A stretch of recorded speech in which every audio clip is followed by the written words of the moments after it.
further ado, I'm going to hand over to Darren Thomson, our head of cybersecurity strategy, to give us his view on the global threat landscape today. Darren, I'm going to hand the screen to you to manage your slides.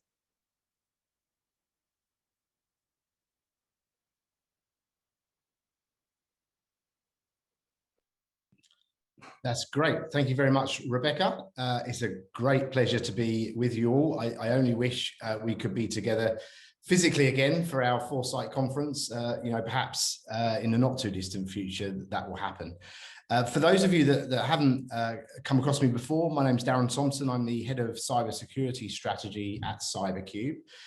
One of my responsibilities that I've sort of accumulated in the last year has been responsibility for CyberCube Concierge. Pascal mentioned Concierge in his statements. It is one of several ways in which we're wrapping kind of human capital and intellectual property around our software products in order to bring more value to you, our customers. One of the many deliverables from CyberCube Concierge is a biannual global threat briefing. The briefing normally lasts around 90 minutes, and what I'm going to share with you in the next 30 minutes or so is an abridged version, really, of our global threat briefing. So today's agenda is really going to feature kind of four main components. First of all, I'm going to talk a little bit about threat actors. One of my observations, having moved into the cyber insurance industry a year and 3 months ago now, is that there's an awful lot of talk about threat vectors and attack types of all kinds. In my view, there's not enough dialogue and rhetoric around the criminals themselves, the actors. I grew up in this industry for 20 years in cybersecurity as a technologist, but made real efforts in the last decade to really understand social psychology and in particular criminology as a social science, which forms a very, very important part of understanding our threat landscape. So there's not going to be too much time to get into this in lots of detail, but I did want to start to share with this audience some of our thinking around threat actors. Then we're going to do a bit of a review of the past year, so the 2020 year, and in particular, some of what I think are the most consequential events in cyber of that period. I'm very quickly going to pivot that content from what the events were and kind of what the implications of those events were to why should we care? So as insurers, what should be the actions that we take? What should be the lessons learned based on those experiences of 2020? Then I'm going to move into a bit of a threat outlook. Feels already out of date. We're in March already. But what do we think is going to happen in 2021? What would be CyberCube's outlook for the threat landscape? And then finally, we'll end with some key takeaways. Let's start then with the global threat actor landscape, and I'm going to start at the highest possible level. How do we think about the movers and the shakers in the cyber landscape, beginning with what I would refer to as the superpowers? Who are the nation state actors that can really have a very profound influence on the ongoing cyber threat landscape? And for the most part, it's worth, I think, thinking about these in kind of three main groups. At least that's how I've always thought about them. First of all, we have what we call the Five Eyes Intelligence Alliance. That comprises Australia, New Zealand, the UK, the United States, and Canada. And these are really cyber superpowers who are collaborating and sharing intelligence. They're a little bit of a mixed bag in terms of their offensive versus defensive strategies. And of course, those strategies are very dynamic and changing all of the time. But for the most part, when we think about defensive strategy at the nation state level, I always, take first consideration of those five nation states. At CyberCube, we're very well connected in various ways into these networks. I obviously came from the Symantec Corporation, who were very heavily connected to all of those nation states, not least of which over here in the UK and in the US. One of our board advisors, actually Admiral Mike Rogers, is always able to share information with us about, in particular, the US's cyber strategy. And so we think it's really important that we have those insights. The second group really would be the nation states that are largely known to us, at least in the West, as the offensive states. So China and Russia being the largest of those. And then the third category would be the kind of up and coming nation states, states like Israel, Germany, Spain, France. These are nation states that are certainly taking cyber very seriously and making significant strides and investments in terms of both their offensive and their defensive maturities. If I try to label some of these nation states, and this is a little bit of a sweeping generalization in some cases, but if I think about the past decade and the things that these nation states have become famous for, you can see an expression of some of those characteristics on the slide here. So when I think of the Russian nation state and that cyber superpower and the sort of acts that it commits, that's typically, not always, but typically around political espionage. In China, we see a real mix of political, but actually mainly industrial espionage type attacks. I'm sitting in the UK right now, and GCHQ, which is an organization that I've become very familiar with over the last 15 years, it's really known for digital reconnaissance. It knows a lot about what the internet is doing and what it's carrying. And so we can start to apply some sort of very basic characteristics to these nation states, which of course, again, will tend to change over time. If I go a level deeper and I sort of think about these states in a slightly different way, and we're using some National Cyber Power Index charts here, but this, of course, is a constantly moving landscape, a very dynamic landscape. And as a cyber professional, this is one of the things I find so fascinating about the cyber industry. It's the actors and the maturities that are developing in those actors, how they're pivoting to different techniques, how their motivations sometimes change over time as well. But at a really basic level, you can see a snapshot of 2020 on the left-hand side of the screen here. And you can see the United States, the United Kingdom, and China up there on top right in terms of capability and intent. That really hasn't fundamentally changed in the past few years or so. But what I can tell you is the pack in the middle there, particularly nation states like Israel, for example, are rapidly moving to the right and up in this chart as a result of those significant investments being made. So again, this is a landscape that at CyberCube we think is very important to understand in terms of attacker motivations and techniques, but also levels of maturity as well. A development that we've seen more recently, really, we've tried to illustrate on this chart here, is the notion of a criminal cartel. So, of course, cyber criminals are often acting of their own accord. Sometimes are sponsored by nation states. But previous really to 2020, in general, were fairly isolated and acting largely in their own interests and largely with their own technologies and devices. And what we've seen a real trend in the past kind of 18 months or so is this sort of advent really of cartels. So the idea that what we've called here specialization zones emerging on the dark web across the cyber criminal fraternity, and certain criminal groups and criminal actors becoming very, very specialized and very deeply competent in very specific specializations, whether that be credential theft, for example, persistence, initial attack, etc. And one of the things that's really manifested itself across the attack landscape in the past year, across the 2020 and 2021 landscape, and many of you will be familiar with some of these attacks, things like Maze. The Maze ransomware attack was actually manifested again across these specialization zones by a number of cartels. And there are examples of cyber criminals active on the dark web reaching out to specialist bodies and specialist agencies in order really to sort of complement their own skills base to make these attacks more successful. So this is an interesting development. It's something, again, at CyberCube we're very interested in. We're tracking very, very closely. And, if we look at the 2020 threat landscape and the attacks, some of the attacks that I'm going to talk about now, this dynamic that I'm describing of the cartel, whether nation state sponsored or not, has become very real in that 18-month period, not least of which through the Maze ransomware attacks and the Revel attacks as well.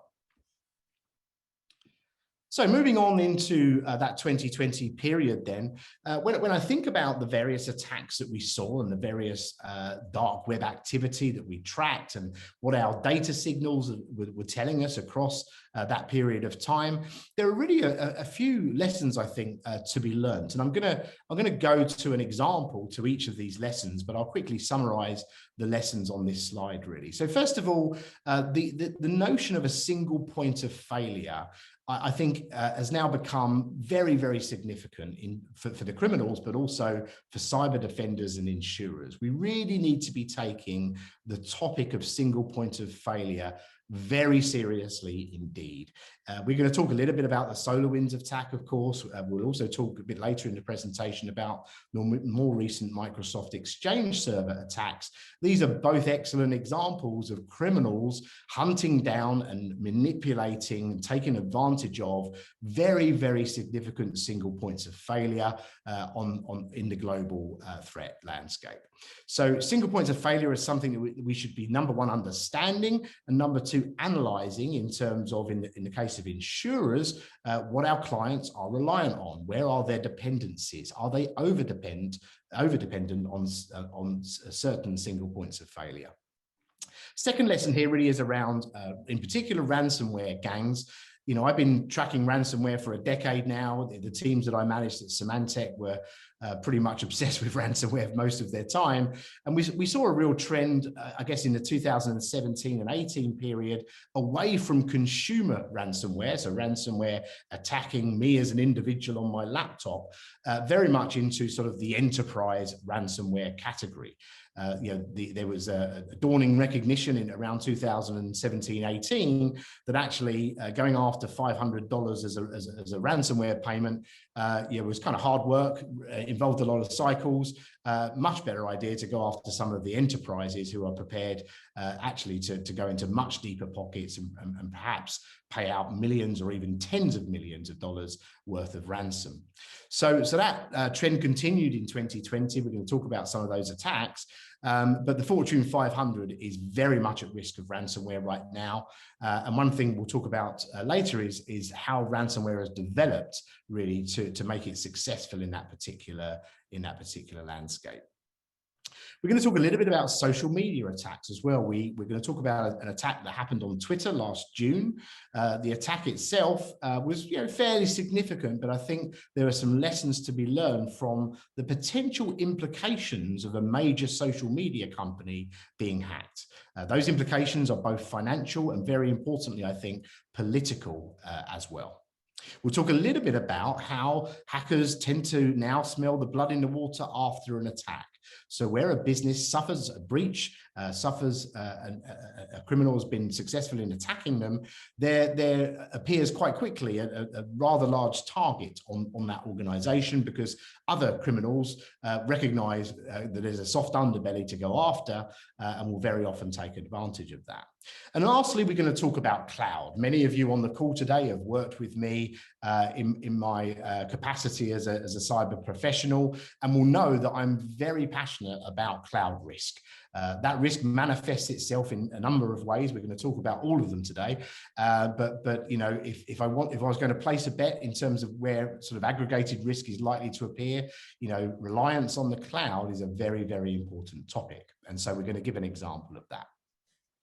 So let's talk very briefly then about SolarWinds. We've conducted briefings on SolarWinds. We have underwriting strategies authored around SolarWinds. At another time, we'll be very happy to talk to you about everything around SolarWinds, what it's meant so far, and what it could mean. But I think I want to use SolarWinds here to really reinforce the point around single points of failure. What happened here really was a couple of things. First of all, criminals took advantage of a software supply chain. That's not the first time we've seen that happen. We saw that happen with British Airways and Ticketmaster and other attacks over recent years. This was another example of a trusted software supply chain being breached and being taken advantage of by a cyber criminal. The reason I think SolarWinds was such a consequential attack, one of the reasons really, was the criminals here have really fundamentally undermined what was previously recognized as IT best practice. You know, for years now, cyber professionals and others have been telling businesses that the right way to go about updating their systems are online software updates. And that very mechanism, that very concept was undermined in a really massive way in SolarWinds. And so that's leading us to have conversations around zero trust, other sort of architectural paradigms, because clearly, you know, what that best practice is now undermined and we have to rethink it. The other reason SolarWinds was really consequential was because it has brought to the fore this concept of a SPOF. If we do not understand our organization's single points of failure, their points of reliance, their, in some cases, lack of resilience or over-dependency, we are leaving ourselves very open to risk. We are building and engineering the concept of SPOF into our products at CyberCube, and much of the work that's going on both in engineering, in data science, as well as in my group on the sort of the consultative side is very focused on this concept of single point of failure. And again, would welcome further conversation with people about that. So key takeaways then from SolarWinds, I think now the potential for catastrophic cyber loss is just undeniable. SolarWinds, so far, touch wood, looks like it was not a destructive attack. It was an espionage attack. It was fundamentally kind of designed to move under the radar and steal data very quietly. But there's absolutely no reason at all why the attack vector that was used here couldn't have been used for ransomware or something destructive. So that's significant and something that needs to be taken away. As mentioned, software supply chain attacks are definitely here to stay. SolarWinds was a particularly sophisticated one. One thing we can be sure about on the dark web and amongst criminal fraternities is they learn from one another. They share information very effectively. This was most likely a nation state actor, but no doubt some of the techniques and processes used to conduct the SolarWinds attack will have been shared or stolen and will be used again from other criminal fraternities. And lastly, without laboring the point, SPOFs are very important. We must be identifying them and understanding the reliances that ourselves and our customers' businesses have on them. Let's talk about the ransomware attack, in this case, the Wasted Locker ransomware attack that occurred back in August to the Garmin organization. A couple of important points here, I think. First of all, Garmin isn't the sort of organization that we'd necessarily think of as a target for cyber criminals, but actually the implications of this attack were pretty significant. First of all, it is reported that Garmin paid a $10 million ransom to unlock their data from this particular attack. So one of the things I'll talk about a bit later is there is an emerging sort of business sector now starting, which is sort of mediation of those ransomware payments. So that landscape is definitely changing. Also worth bearing in mind that a lot of people use Garmin for their running and their cycling and their sort of leisure activities. Garmin's also used by various military forces around the world as well. And so I think the implications of a hack on GPS devices, for example, used by an army or a navy are pretty clear. In terms of lessons here, a couple of things to take away, I think. Expect high-profile targets to get hit with ransomware in the next year. Sounds obvious, but think about the organizations that can't afford downtime, who are incredibly reliant on the internet, incredibly reliant on live data feeds. Organizations like Garmin, I think, are at very, very high risk. And also, as I mentioned, there is a niche cybersecurity field now emerging around the payment and negotiation of ransom services. This is going to open a real can of worms. It is unlawful in certain sectors and certain regions around the world to pay cyber criminals. So now these negotiation services are popping up to try to get around that problem. This is a very dynamic space and one worth paying particular attention to. Next, let's go to Twitter. So back in July 15th last year, Twitter was hacked. Not going to go into, again, a lot of detail on the hack here. It ended up, actually, it was a teenager. This was essentially a kiddie script hack on Twitter. Pretty embarrassing for the Twitter organization. It was manifested largely as a phishing attack. So Twitter employees working from home were fooled into thinking they were talking to their own IT support organization, whereas in fact, they were talking to hackers. The credentials, very important sort of super user credentials, were stolen, and the consequence of that was very high profile accounts were taken over. This particular attack was financially motivated. It was somewhat successful, around $100,000, stolen, but it was kind of stopped in its tracks. For me, the reason this hack is consequential was if this had not have been a teenager, if this had been a well-funded, nation-state sponsored, perhaps criminal cartel type attack, and its motivation was political, for example, this could have had a really outsized impact on world events. You know, I don't need to tell anybody on this call the influence that the Twitter platform, the Facebook platform, and similar platforms have over society today. And so, you know, we believe at CyberCube that these kind of attacks are very consequential. And it's something, again, we're taking very, very seriously. Don't underestimate the weakest link. Twitter employees, and I know some of them, are some of the most tech-savvy employees on the planet, and they were fooled by a phishing attack, a telephone phishing attack. So it can happen to anybody. It's very important that people don't rest on their laurels there. We think that remote working conditions definitely increased the likelihood of success here. Twitter employees working from home, and very important to recognize both the political and potential financial value of these very high profile social engineering companies. Let's move to Marriott. So Marriott is an organization that's been hacked twice, as many of you will know, in the past few years. In 2018, nearly 500 million customer records were stolen from Marriott as a result of a PII breach. And in 2020, they were breached again, and around 5 million further guest profiles were stolen. I'm not knocking Marriott here. I think very important to recognize here that a key focus for businesses, whether they've been breached or not, should be the topic of business resilience, and in particular what we refer to at CyberCube as dwell time. How long will the cyber criminal get on our networks to have their way, given our current practices? Let's assume for a second that the breach is inevitable. How long is the typical dwell time? And this is something that Marriott have been very focused on since their breach in 2018. And actually, I think they deserve credit. If you think about 500 million records stolen versus 5 million, there's a big difference. And that was largely due to a reduction in dwell time. So that's definitely something you should all be talking to your customers about. This does tell us, though, that evidence of past breach will signal future risk. Criminals are very interested in organizations that have already been breached. We mentioned dwell time already, and this is really about thinking about people, process, and technology that allow us to build resiliency into our business. Lastly, let's talk about cloud. So I mentioned earlier, cloud is a passion of mine. I do think there's a lot of risk being carried in business today around cloud and lack of cloud resilience, cloud dependency. Of course, the pandemic and the lockdown has just fueled that particular problem. There are two sides to this problem for me. One, we illustrate as a result of the Prestige software breach that we saw this year, not so much a breach, really more of a vulnerability, but literally, millions, tens of millions of files exposed as a result of this particular vulnerability. This was a misconfiguration. This was somebody not configuring security profiles correctly, in cloud S3 buckets.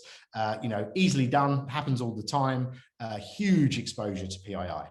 So this is one side of cloud that I'm very concerned about. The other side of cloud that I'm very concerned about, which we will come on to, is the over-dependence on the large cloud providers, and really a lack of business resilience, business sort of disaster recovery strategy, if you like, that exists in that particular area. So lessons here, really important to understand how your customers are using cloud. are they over reliant on cloud? Are their most important systems and the crown jewels in terms of their data living in the cloud? If they are, why are they? And if they should be, are they secured effectively? And is there resiliency built in? What sort of data that's in the cloud is a fundamentally important question, and something that's very hard to answer, but not impossible, and should be a priority for any CISO today. And then also make sure that third-party risk management extends to cloud providers. I'm absolutely stunned, particularly in the mid-market, the sort of SMB space, how organizations have piled all their assets essentially into one cloud provider with no thought as to what might happen if that cloud provider were to suffer significant downtime. So let's quickly go through the outlook then for 2021. What do we think is going to be important in terms of themes here? Well, first of all, I think healthcare continues to be under a lot of threat. There is almost a perfect storm for a hacker with regards to the healthcare sector today. You're talking about a sector that is incredibly reliant now on IT and IT infrastructure. You're talking about information, confidential and personal information that could be accessed. And now we're talking about intellectual property, of course, in the form of COVID vaccination recipes, etc., that criminals are very interested in and nation states are very interested in. On top of all of that, if you look at the typical kind of healthcare provider, frankly, their IT budgets are not where they should be. And within that, their security budgets are nowhere near where they should be. So we have a perfect storm in healthcare, and that should be a consideration. Second prediction, no surprises here. Ransomware attacks are going to continue and they're going to mutate. I'm going to pair this with another prediction, which is we're going to see AI start to assist, not just ransomware attacks, but many types of attacks. We have now plenty of evidence, and I've written papers on this recently, which we'll be happy to share with you, of AI being used in social engineering technique, AI being used to essentially supercharge malware and ransomware and other types of attacks. What does AI potentially do? What does machine learning do for a cyber criminal? Well, it increases both the accuracy of an attack, and it also increases the scope of the attack as well. Again, we've written a lot about this in the last 12 months at CyberCube, and would be happy to talk to you about that further. So I don't think home working's going away. Hopefully, touch wood. Certainly, here in the UK, we're kind of getting through our vaccination program quite successfully now, and it kind of feels like there might be a light at the end of the tunnel. But I don't think, certainly my experience so far has been, I don't think we're all going to be rushing back to the office 100% of our time. And so some of the exposures and vulnerabilities and frankly, opportunities for cyber criminals in the home working space are going to continue. We are going to continue to embrace new technology. And if we're not careful, the delta between the way we were doing corporate governance around security for the office and the way we do that for our remote employees, that delta is going to get wider and wider because frankly, as employees and consumers of IT, we get quite addicted to technology and we tend to embrace it very, very, very quickly, often influenced by our teenagers in the house. And so this is a very, very real problem. There will be new attack services available to the cyber criminals. They are constantly searching for those. It is not enough for a business to allow its employees to work from home. A business needs to think very carefully about that as a security paradigm.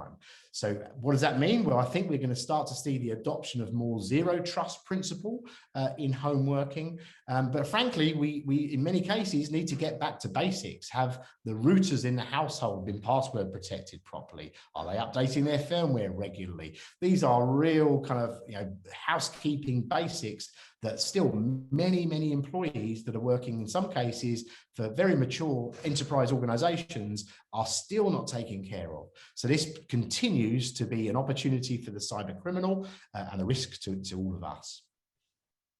And here I go again with cloud, my favorite topic. So I really believe that cloud dependence is likely to start to wreak havoc this year. We've already talked about the importance of correct cloud configurations, the ability for tens of millions of data points in the form of PII already proven to be exposed as a result of configuration error. I think we can also expect to see, we've already seen in some cases, the very, very large cloud players start to be attacked. We've seen 4, 5, in some cases 6-hour outages in the very large cloud infrastructure providers. For the most part, those outages were caused not by criminals, but by human error. So that has to lead me to believe that with a cyber criminal involved and a malicious, motivated attack, that could be a lot worse. And so just imagine what, for example, a multi-data center 24-hour AWS outage might look like, and there's the accumulation of risk that would likely occur as a result of that. So this again is something we're taking very seriously at CyberCube. In fact, we've built scenarios and models for this, and are constantly reassessing those in order to make sure they're as accurate as possible. And I guess the summary of that really would be that I think we are dancing on the edge of an accumulation event right now. It doesn't feel very far away, and I'm not going to put my neck out and tell anybody that we're going to see one, a significant one in the next year, but it doesn't feel like a huge leap from where we are today. Which brings me really neatly to the very recent Microsoft Exchange attack. This happened, was revealed, I think, on the 6th of March. Myself and the team have been beavering away and buried in this attack really for the past 14 days, just uncovering as much as we can in terms of information and briefing our clients and our partners on what we found out. And again, not too much time to go into the detail here on this particular attack, but yet again, this is an example of a single point of failure being taken advantage of. And I really can't think of a more significant single point of failure in the current IT landscape with the pandemic and the lockdown, etc., than the most popular email platform on the planet. So this is already very, very significant. So far, what we know about this is it's most likely propagated by a Chinese state-sponsored threat actor. It looks like the original motivation for this was theft of data and PII, etc. But we are already seeing evidence of the web shells deployed as part of this attack being used for coin mining and, much more worryingly, ransomware.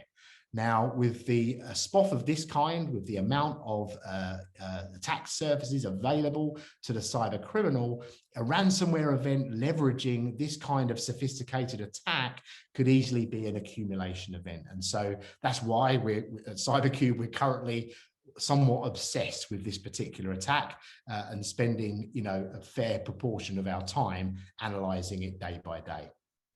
I wanted to give you some examples of what happens when you bring engineers and actuarial staff and data scientists and cyber experts together. We're very lucky at CyberCube that we really do have that mix of talent in the company. And so when it comes to a potential accumulation event, we do mobilize those people very quickly. We form virtual teams, and we're able to put together artifacts such as the one that you can see on the screen right now. So this is a heat map based on our data signals, as well as some of the desktop research that we've been doing, the trawling of the dark web and the criminal behavior. But very importantly, the data signals on single points of failure that we gather together as part of our enterprise intelligence layer. So you can see on this particular chart, which is kind of looking at regions and sizes, it's large organizations in North America that are most at risk from this particular attack right now.